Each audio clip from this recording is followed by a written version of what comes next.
All right, students, those of you at home or just wanting to watch this on Canvas, we are going to do a tutorial on the dividers and borders so that when you're doing some hand lettering,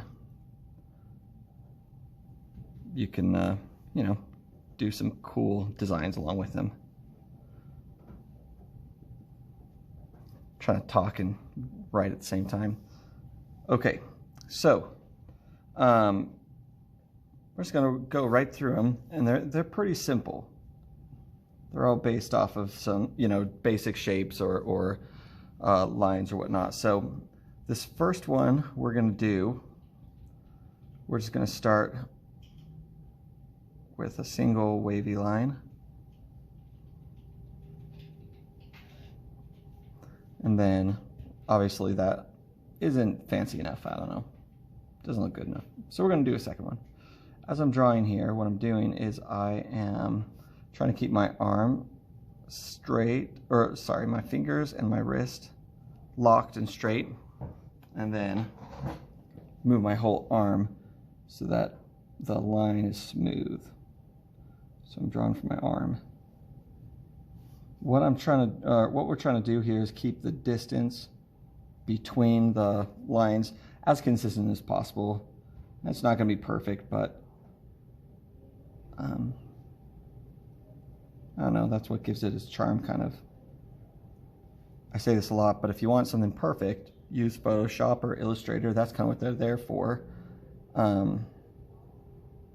With hand lettering, it gives it some personality when there's a little wobble here or whatnot. So with our with one of the class periods, we named it Waves. So we'll kind of distinguish it by that name right now. Okay, so that's number one, Waves. Number two, we named Ancient. So the way that we do this is we start off with a single straight line, again moving my whole arm, kind of moving it from my elbow here, keeping my wrist and fingers locked. And then I'm going to do another line pretty close to it.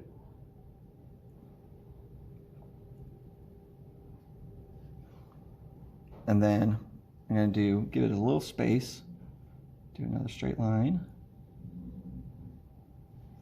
and then another after that. And then what we're going to do in the middle, because we have the space, is just do lines. So for our patterns, you can do lines straight down,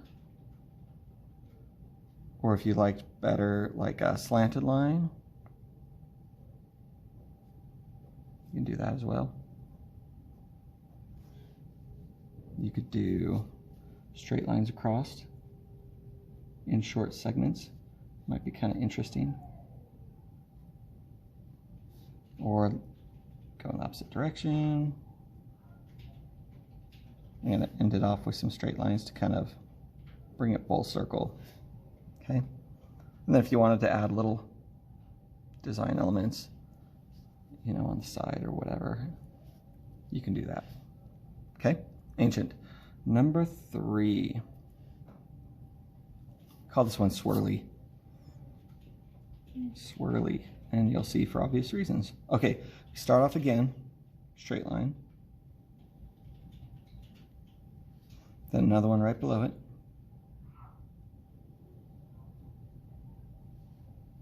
Then, oh yeah, that's right, we give it another little space. Then another one below that. Now what we're going to do is do little swirls in here. So I'm going to start here and come up, go around and touch the top line, touch the bottom line, curve it around, stop about halfway through. Now you can do this a couple ways. You can do all the swirls from the bottom so that they're exactly the same. I missed that. You want to try and touch both the top and the bottom lines. So you can do that and kind of see how that looks. Or what a lot of the class liked is coming halfway out of the swirl before and doing it like this. I think this gives it the look of waves. I don't know, maybe we should name this one Waves instead, but too late.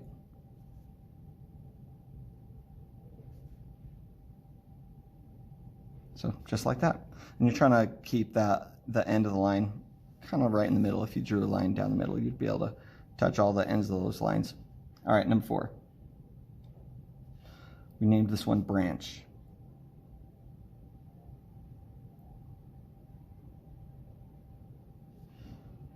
What we're going to do with this one is we're going to start off with that initial wave, but then we're going to do like a little swirl partway through it. Then we come off of that, kind of do the other side of that wave, and then a swirl. And I bet you can guess what comes next.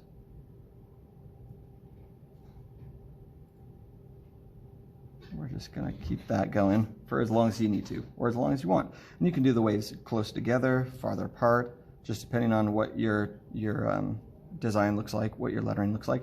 Now, it doesn't really look like a branch yet, so we're going to dress it up just a little bit by giving it some leaves.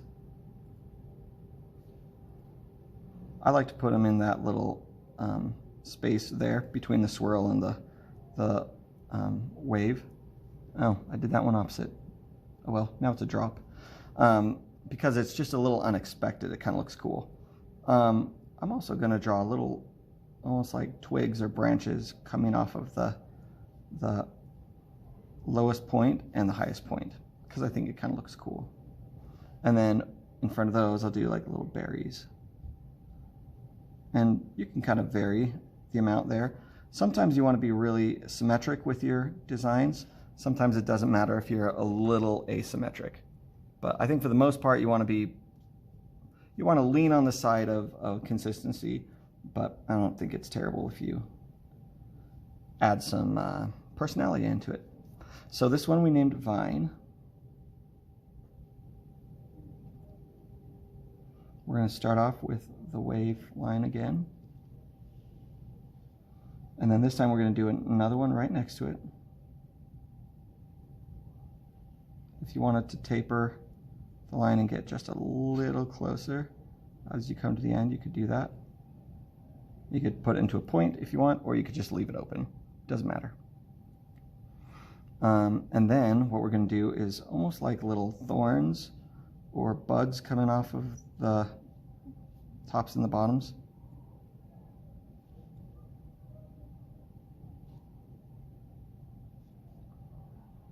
I might add more, I gotta see.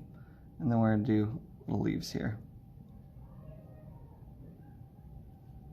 I'm making these a little more rounded and a little less pointy because we got a pretty good point on those little buds.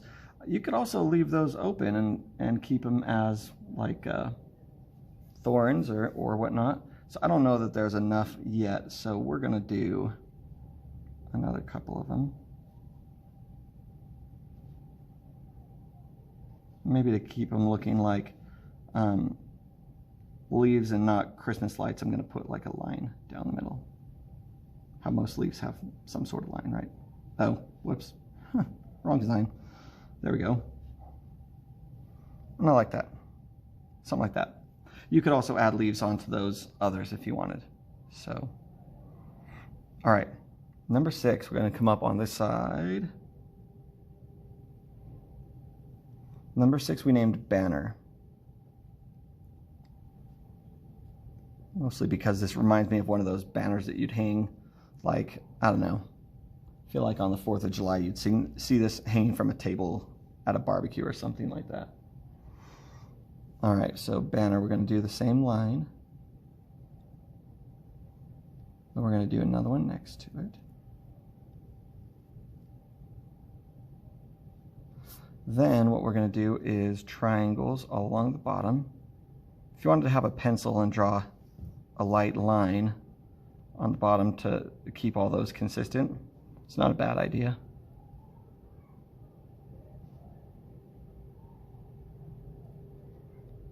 I'm trying to keep them relatively similar in size and length.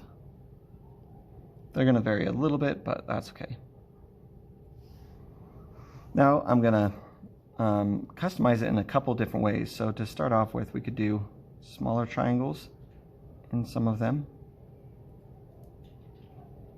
I'm going to go across about halfway on that. You could leave them open if you wanted also. You can run a line down here with a little dot at the end. One here, one here. Kind of reminds me of fireworks. Interesting pattern. I saw someone do this, so it's not my original design. I'll link their video on from YouTube to this lesson, but I like those patterns. You can also do something where you do like a little loop there, and then you do almost like these petals here.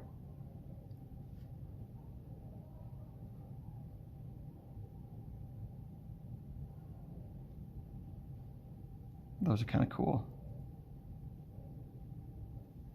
And then the last customization that you can do on this one is just a lower loop, or not loop, like swoop. I don't know what you call it. Kind of makes little watermelons inside. But, and you know, you can color any part of them, kind of do whatever you want to customize those. So I'll add this just so it's all consistent. Okay, so now we're going to go on to 7. We named this one Table Runner.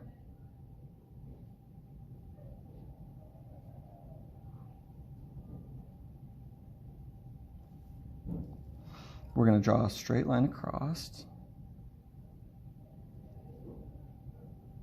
And we're going to do a loop, not a loop, like a half circle on the bottom. Again, trying to keep it pretty consistent.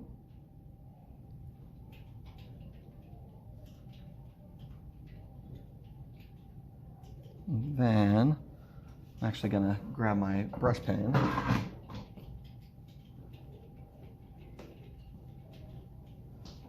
I want to fill this middle part in, so it helps if you have your like the Tombow calligraphy brush with you. That's a good way to fill this in. I mean, these microns will work fine too. It's just going to take a long time, and you'll burn through a lot of ink on those. So if you have a brush pen or something bigger, even just a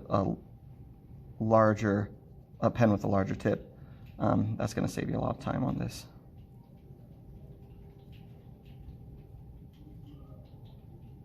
And again, you don't have to fill in those if you don't want to. It's just a way to, I don't know, I like the look of it. We're actually not done with this one yet. So we got that, and then what we're going to do is come down underneath this and follow that line.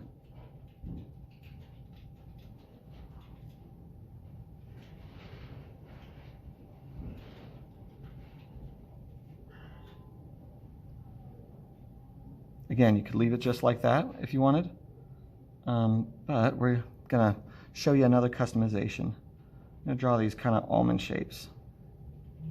Maybe they're leaves, but I think having that there changes that. And that's the bell, so I'm probably going to have to turn it off and come back to this. Yeah, I'll try and finish this really quick. Oh no. There we go. Okay, I will catch you for 8, 9, and 10 in just a little bit. All right, let's go on to divider/border number 8. This one we named Loops.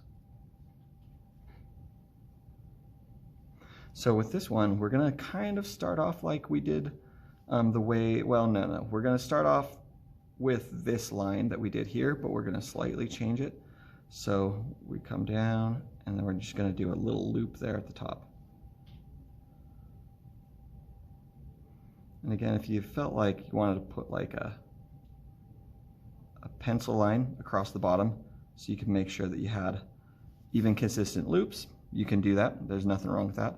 I don't really mind it this way if it's a little off, but if you like your lettering and your borders a little bit more orderly and consistent, then go for it.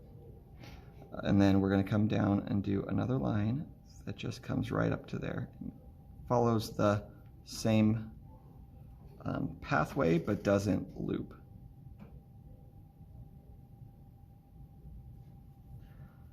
So if you wanted to leave it there, you could. But then what we'll do is we'll add a little bit of embellishments. We're going to do like these little almond or leaf shapes again. I think these are a little bit more like leaf. And then do a little one inside, and then there's two little ones on the outside. And I think the fun part with this is having them kind of slant off to one direction. We could do them facing straight down, just like the ones up here, you know, do two little leaves coming off the side of that. But I kind of like them going to the side. It adds a little flair and makes it slightly unique. When you're creating art or calligraphy or whatnot, a lot of times what you're trying to do is bring in just a little bit of novelty into your work. And so if you can do something that surprises your viewers just a bit, then you can keep your viewers interested for a little bit longer. So, okay, number 9, we named it Arrow.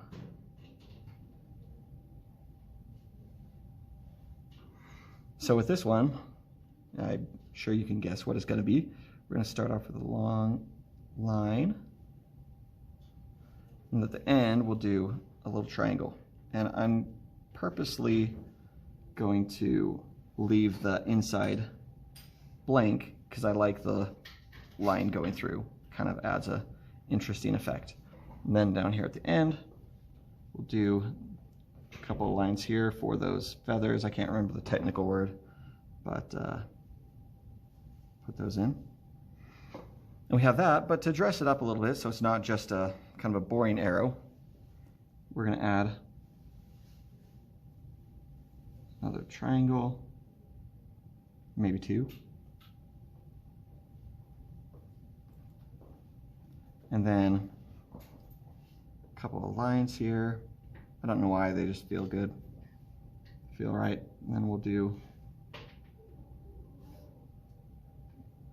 a couple of those, maybe a few more lines.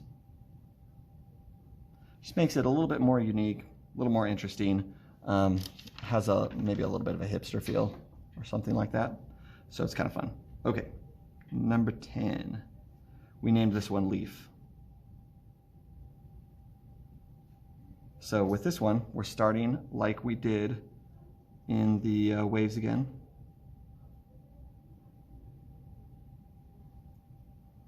We're doing another line right next to it.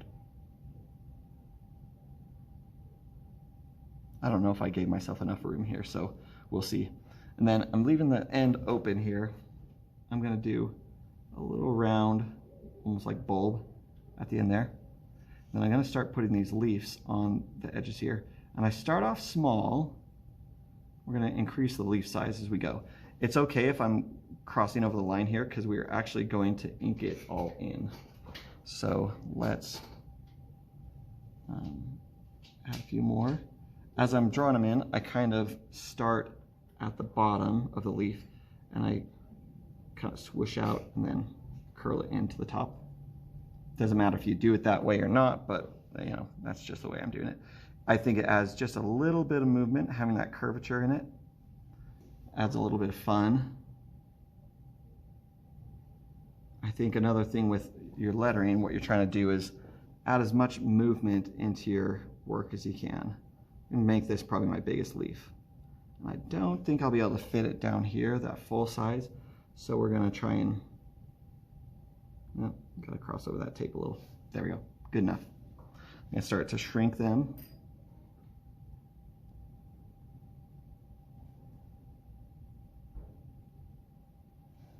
And I'm okay if some of these leaves here are at different angles or sticking out differently. It kind of, this particular border lends itself to being a little bit asymmetric. So we're gonna shrink it down, make these last leaves kind of tiny. And I feel like I need to increase that size just a little bit. And then we'll probably leave it there. Leave the rest of it as a little stem, and I'm gonna round that off. Paper?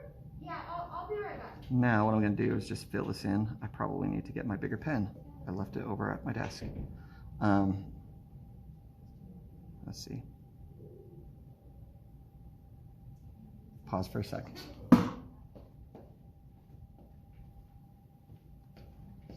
All right, and we're back. Just gonna fill in with this bigger brush.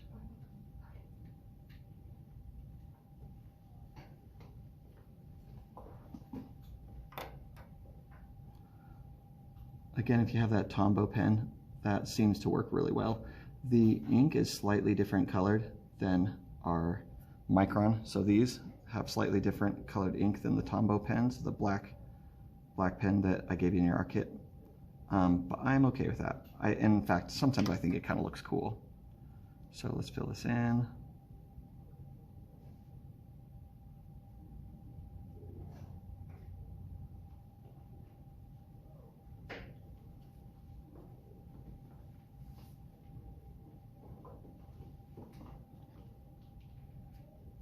Takes a little bit here.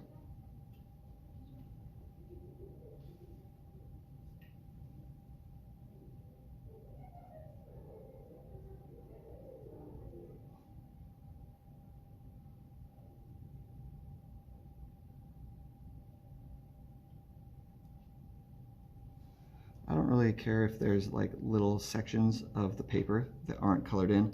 Sometimes I think that adds just a little bit of character, so like that. I often will leave and that kind of thing. Kind of adds a little bit of interest there. All right, there we go. So that's the last one. This one might work a little bit more as a divider instead of a border, although you could still use it as a border. It's just pretty thick, and so you'd have to plan out your lettering to fit within the size of that border. A lot of these are pretty thin, and it will give you a lot of space for your lettering. So, okay, that is the 10 different dividers and borders that we created. Again, you can vary them however you feel like and personalize them, but they're there for you to use.